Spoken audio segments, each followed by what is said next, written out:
Olá pessoal, estamos aqui de volta para a nossa revisão da lição da próxima semana, hoje em particular com a lição número 9. E como sempre, como de costume, peço a ajuda de alguém com o título da lição e com o verso. Lição 9. Bendito o que vem em nome do Senhor. Verso: a pedra que os construtores rejeitaram, essa veio a ser a pedra angular. Isso procede do Senhor e é maravilhoso aos nossos olhos. Salmos 118, 22 e 23. Maravilha, obrigado Fernando. Antes de qualquer coisa, antes de qualquer desenho do estudo da lição dessa semana, algumas coisas interessantes. Por exemplo, textos clássicos que todos nós já ouvimos ou já lemos alguma vez na vida, como por exemplo, eu sou o bom pastor, minhas ovelhas reconhecem a minha voz. Ele enxugará dos olhos toda a lágrima. Textos como esses que a gente vê na estrutura dos evangelhos ou no Novo Testamento, no livro de Apocalipse, têm algo em comum. E a coisa em comum desses textos é a presença desses textos no livro de Salmos. A lição dessa semana tem como proposta uma visita, um passeio pelos textos do livro de Salmos, lembrando de características e referências do Messias e do Cristo presente nos evangelhos. Essa é a essência do estudo da lição dessa semana. Uma forma da gente relembrar todas as maneiras distintas que os salmos referenciaram por antecipação aquilo que seria a missão do Cristo, a vinda do Cristo, seja no sentido primário como Messias, seja no sentido último como o Salvador e Rei dos Reis, aquele que vem para resolver em definitivo não só o problema local que algum salmista na sua angústia referenciava, mas todos os problemas relativos ao mal. Esse é o estudo dessa semana, ou seja, somos chamados a observar quem é o Cristo, quem é ele em todas as suas circunstâncias. Quando a gente pensa nessa questão, quais são os títulos e as abordagens que os salmos fazem de Cristo? Logo na introdução da lição dessa semana, você vai ser chamado a atenção a uma lista de títulos, e essa lista, que é apresentada logo na introdução, aponta para a divindade de Jesus, para a questão da sua filiação como o primogênito de todas as coisas, aquele que obedece, aquele que é zeloso, aquele que cuida e referencia com zelo o templo, a identidade desse Cristo na figura do pastor ou do bom pastor, a antecipação do fenômeno da traição, a citação de que seus ossos não seriam quebrados e uma série de outras referências a respeito do Cristo, já logo na introdução, nós somos chamados a observar. E um dos textos interessantes que aparece na introdução da lição é uma história conhecida de Jesus caminhando na direção de uma cidade chamada Emaús com dois discípulos. Ele se aproxima deles, vê a angústia deles por conta da morte recente do Cristo e a perda de todas as esperanças que eles guardavam no coração frente àquilo que Cristo poderia ter feito na implantação do seu reino. E de repente, Jesus, conversando com eles, começa a relembrar tudo aquilo que o Velho Testamento dizia sobre ele, e um desses textos que Jesus se lembra pontua que desde o que está escrito na lei de Moisés e nos profetas até nos Salmos, a Bíblia já referenciava, a Bíblia da época, o Velho Testamento, já referenciava o Messias e tudo o que deveria acontecer com ele. Sua morte, as condições envolvidas nisso, o sofrimento e a angústia de Cristo, tudo isso já estava descrito nos Salmos. E por que é interessante observar isso? Porque normalmente a gente lê os Salmos na perspectiva do salmista e, obviamente, no contexto do sofrimento local do salmista, a gente às vezes se desprende daquilo que é a tipificação dos Salmos, a forma como os Salmos antecipam os fenômenos ao redor da história do Cristo. E é importante, em algum momento, a gente parar e rever Salmos que até então eram vistos como uma angústia local, uma percepção local, ou até um louvor local, e num caráter mais escatológico ou profético, a gente olhar para uma dimensão muito mais ampla dos registros dos Salmos. Na lição dessa semana, teremos a oportunidade de passar por essas referências, de observar essas referências. Também na introdução a gente vai ter alusão a dois conjuntos de salmos que destacam dois aspectos do Cristo que têm a ver com a referência do título da lição. Bendito é aquele que vem em nome do Senhor, no sentido não só da visão messiânica, mas da visão final, a segunda vinda de Cristo em glória e majestade. E um desses salmos, que é o Salmo 24, retrata a partir de perguntas retóricas feitas aguardando uma resposta, que viraram clássicos, inclusive de algumas leituras responsivas da cristandade. Leituras essas que apontam a pergunta: quem é este Rei da Glória? E a resposta: o Senhor forte e poderoso, como uma referência da majestade de Cristo no fechamento dessa história, bem diferente do Cristo sofredor presente em outros textos dos Salmos. Uma segunda referência que a gente observa dentro dessa estrutura dos Salmos é exatamente essa figura de oposição. De um lado, a pergunta: quem é este Rei da Glória? E do outro lado, a percepção de que antes da glória veio o sofrimento e a morte. Algo que está presente no Salmo 88 ou no Salmo 102 como leituras clássicas. No caso do Salmo 88, pois a minha alma está farta de males e a minha vida ela já se vai em direção à morte. Se a gente lembrar de Cristo, a expressão deste salmo e de mais uns outros dois salmos estão na fala de Jesus na iminência da sua morte. Minha alma está triste, e triste até o nível da morte, até a morte.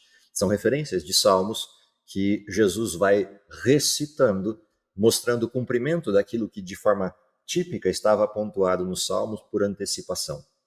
A primeira figura que a gente vai passar durante a lição dessa semana é a figura mais conhecida de Jesus nos Salmos, que é a figura do Salmo clássico, que todo mundo decora e que lá no Novo Testamento é referenciado na primeira pessoa por Jesus. Eu sou o bom pastor. Essa figura de um salmo clássico, Salmo 23, que depois é referenciado no Novo Testamento a partir da forma como Jesus se posiciona como pastor, traz algumas lições importantes para as quais a gente é chamado a atenção na lição dessa semana. A primeira dessas figuras é esse ponto de referência entre o pastor e o apacentar ovelhas. Na figura do pastor que apacenta ovelhas tem a questão do cuidado, a questão da antecipação dos perigos e proteção dos perigos, a condução do pastor a ribeiros tranquilos, a águas calmas em que se possa beber com tranquilidade, o encaminhamento a pastos verdejantes que possam servir de alimento e manutenção. Ou seja, a figura do bom pastor está atrelada a vários aspectos da expectativa do cristão. A manutenção de Deus, o cuidado de Deus, a proteção de Deus em todos os aspectos da vida. E o suprimento de todas as necessidades que, como ovelhas, temos. Mas uma coisa interessante que aparece na figura do bom pastor, na figura do Cristo como pastor, é que isso não se limita ao Cristo. Ao encerrar seu ministério na forma messiânica, Cristo vira para os seus discípulos, a partir de Pedro, como o primeiro dessa referência, e diz para eles: apacenta minhas ovelhas. O que significa que a figura do pastor, de certa maneira, se reproduz em todos os demais que no Evangelho atuam na direção do cuidado dos filhos de Deus. Sejam pastores, no sentido nato da palavra, sejam pessoas que, vivendo o Evangelho, pastoreiam no sentido de cuidado, atenção, outras pessoas. E isso é importante porque essa figura do pastor é uma figura que discipula pastores, discipula outros para fazerem a mesma coisa, para agirem na mesma dimensão do cuidado que Cristo agia. Outra coisa interessante na história hebreia é a figura dos reis, que em determinado momento ocorrem por uma questão de um pedido do povo de Israel, e Deus atende ao pedido, mesmo não sendo o seu plano original, mas ele deposita sobre os reis de Israel essa mesma figura, que eles sejam pastores, que eles atuem como pastores. E isso é parte do formato do Velho Testamento. A figura do pastor, reproduzida lá no desenho dos evangelhos, como o texto de João, que é o clássico dessa questão: eu sou o bom pastor, e o pastor que é bom dá a vida por suas ovelhas, aparece ali uma referência importante. um detalhe importante na figura do pastor. Minhas ovelhas reconhecem e atendem a minha voz. O que significa que a figura do bom pastor traz, em primeiro lugar, todas essas referências da necessidade das ovelhas, mas também traz uma referência inversa, que é o fato de que aqueles que são pastoreados pelo bom pastor reconhecem a voz do bom pastor e atendem ao seu chamado, e por isso são protegidos, porque se não atenderem, ainda que o pastor pudesse proteger as ovelhas, a ovelha que se desgarra e foge corre o risco de acidentar-se e até morrer. E esse é um outro aspecto interessante da observação de Cristo como pastor. Há um lado que é toda a disposição de Deus em cuidar, mas há uma resposta da ovelha em atender o chamado. Na sequência disso, somos chamados a atenção de Jesus com um outro aspecto, que é o Jesus Messias, mas não o Messias no sentido de o rei poderoso que viria para governar Israel, que era uma das possibilidades da vinda do Messias, mas o Messias sofredor, aquele que padece pelo que era de fato a culpa do pecador. E esse Deus que vem na forma humana e vem no cumprimento da promessa feita ao pai Abraão e a todos os que antecederam sua vinda, no sentido das profecias messiânicas, o que acontece ali? Esse Jesus é apresentado numa referência de alguém que sozinho enfrenta as últimas consequências do mal para demonstrar para toda a humanidade e o universo que havia escolha. Ou seja, não havia justificativa para o mal. O mal foi resultante de uma escolha livre, assim como o bem seria resultante de uma escolha livre e voluntária de Cristo.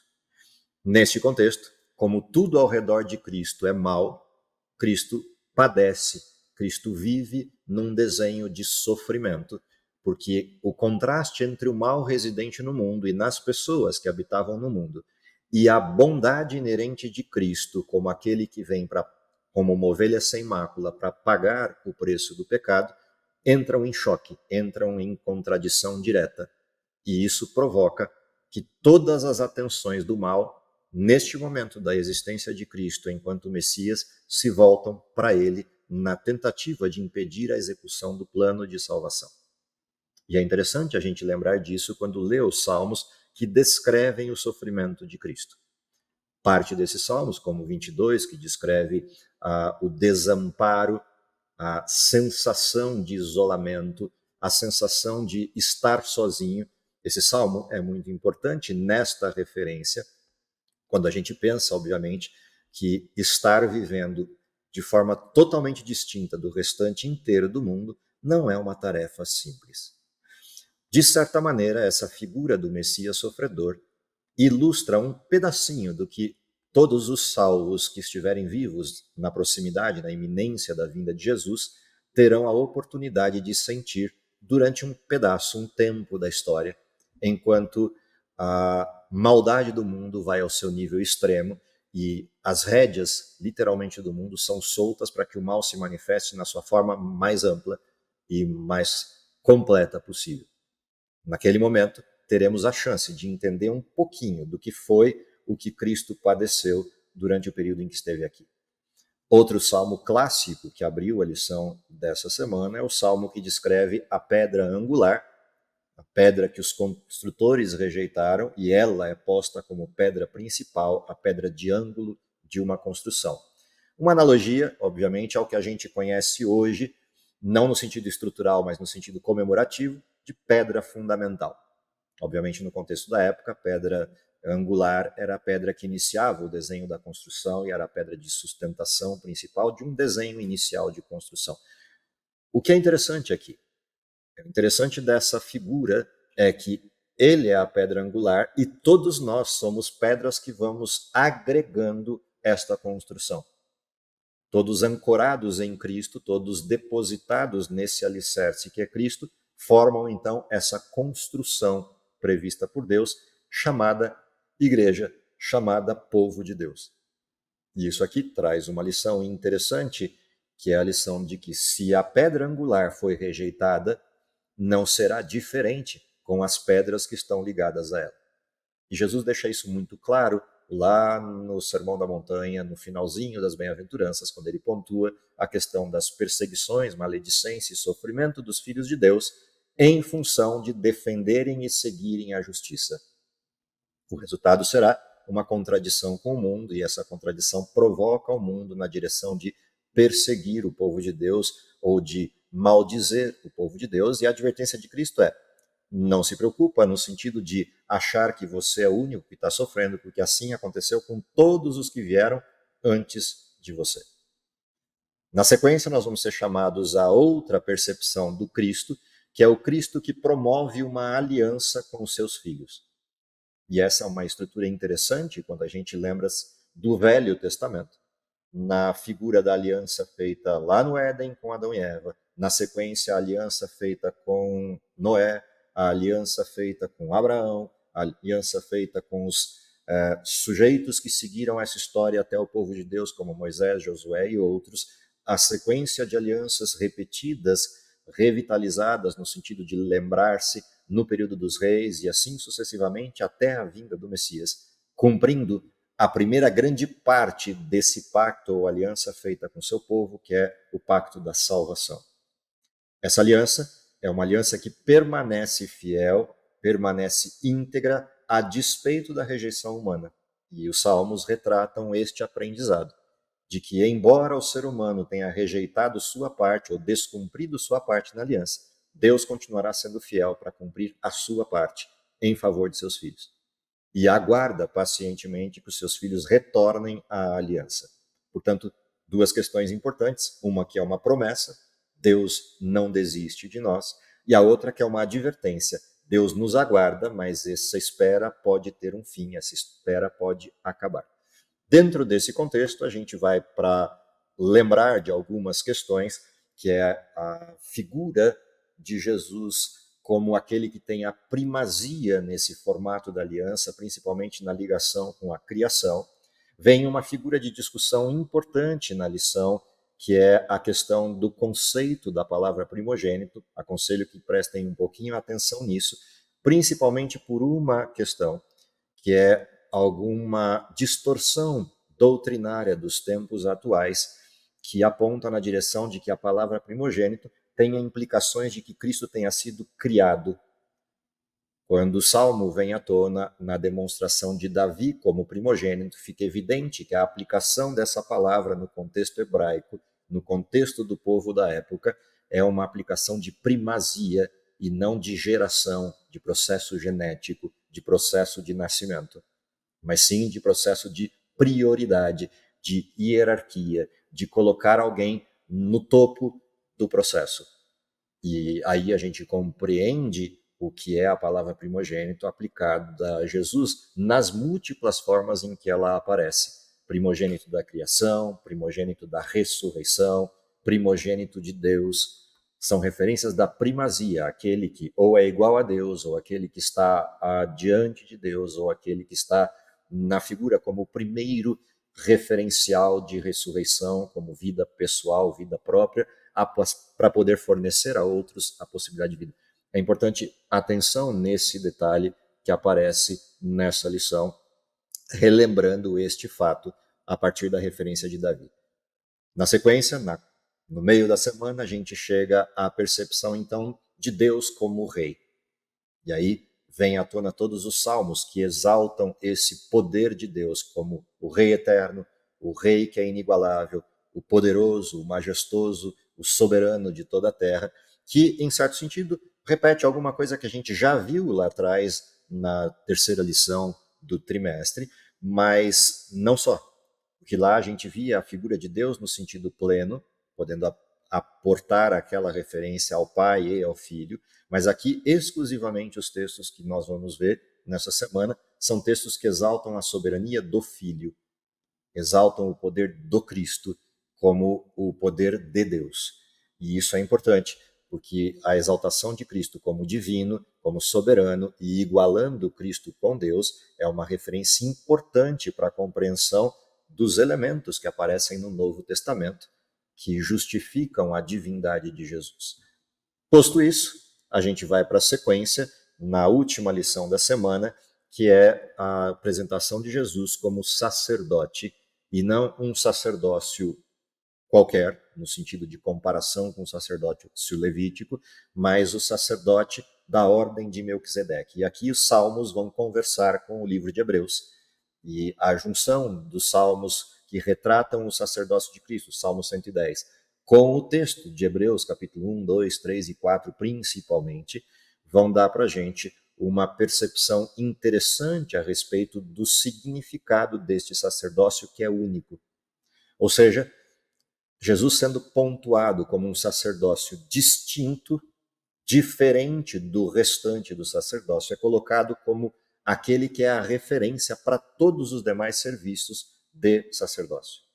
Ele é o sacerdote por excelência, é o sacerdote de fato, é aquele que tem de fato o poder de interceder, o poder de se colocar como mediador entre o pecador e a salvação, entre o pecador e Deus. Coisa que o sacerdócio levítico ou qualquer outro sacerdócio não tem poder para fazer. Portanto, enquanto os demais sacerdócios aparecem numa figura de pastoreio ou como uma metáfora da mediação de Cristo, o sacerdócio de Melquisedeque é o sacerdócio real. É aquele que de fato é o mediador, aquele que de fato é o intercessor, aquele que de fato exerce toda a função sacerdotal. Mas há uma coisa curiosa aí. Por ele ser único, e portanto não há ninguém igual a ele neste quesito do sacerdócio da ordem de Melquisedeque, há uma outra referência importante, que é este sacerdócio único elege todos os demais para serem seus sacerdócios no reino.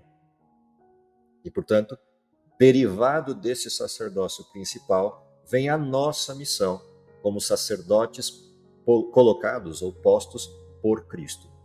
Algo que está presente em vários textos do Novo Testamento, mas que nascem desta referência de sacerdócio real, no caso da ordem de Melquisedeque.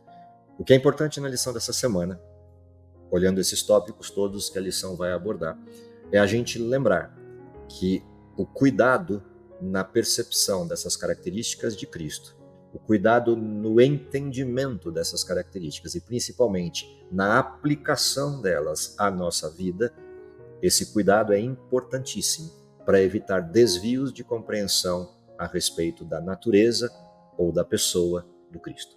Portanto, meu convite para vocês é que nessa semana, mais do que só reler os Salmos e estudar uma lição convencional, cada linha e cada detalhe das afirmações dessa semana são importantes na configuração dessa doutrina da identidade de Cristo ou da doutrina do Cristo. Aconselho que, de forma atenta, olhem para essa lição e, se puderem, de forma atenta, olhem para os comentários que foram listados de Ellen White para a lição dessa semana, porque são bastante importantes na construção dessa percepção do Cristo. Que Deus abençoe vocês no estudo dessa lição e fica aqui a dica para todo mundo como hino oficial da semana, um clássico do período dos jovens adventistas do passado, que é um hino do Williams Costa Jr., que descreve o texto introdutório dessa lição, cujo título é Pedras. A letra desse hino é primorosa, além da música ser uma música fantástica, mas é um hino que vale como hino da semana, durante todos os dias, a gente relembrar o sentido dessa expressão. Ele é a pedra angular, ele é a pedra que foi rejeitada, e nós, na sequência, somos pedras que nos ligamos a ele pela conversão. Que Deus abençoe vocês, tenham um bom estudo, é o meu desejo para todos e para mim. Vamos orar?